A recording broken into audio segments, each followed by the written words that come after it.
Hi guys, দেখো সেজে গুজে চলে এসেছি এটা পুজো বাড়িতে, আমাদের বাড়ির সামনে। দেখো এই দেখো মাম্পিদের বাড়িতে চলে এসেছি।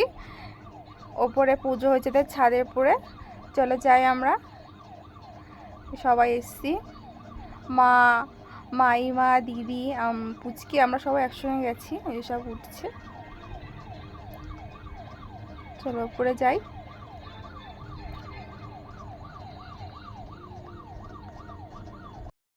এই দেখো এখানে মাম্পি প্রসাদ দিচ্ছে, মাম্পি আর মাইমা মানে প্রসাদ দিচ্ছে।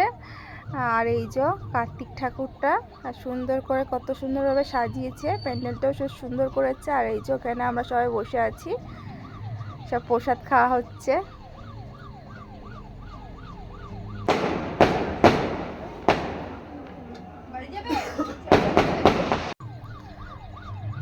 আর এইদিকে দেখো প্রসাদ নিয়ে এসছে, আমরা সবাই খিচুড়ি প্রসাদ খাবো এখন। এই যে দিচ্ছে, বাবিন নিল, ওর বাবিনের দিদি নিল, আমরা সবাই নিচ্ছি। খিচুড়ি প্রসাদ আছে, এর মধ্যে ভাজা ভুজি আছে, 5 রকমের ফল প্রসাদ। চলো খাই। এই দেখো এখানে আমাদের সব প্রসাদ খাওয়া গেছে, পুচকে খাচ্ছে। আর আমাদের এই যে পার্সেল দিয়েছে, এখন যাব বাড়িতে। দেখো ওদের বাড়ি থেকে আমরা এখন বাড়িতে চলে এসেছি। আর পার্সেলে দিয়েছে আলুর দম, রসগোল্লা আর পোলাও। তাহলে চলো এটা খাওয়া দাওয়া করবো রাত্রির। আর কিছু মানে খাবার দাবার কিছু আর করবো না গো। Good night, tata.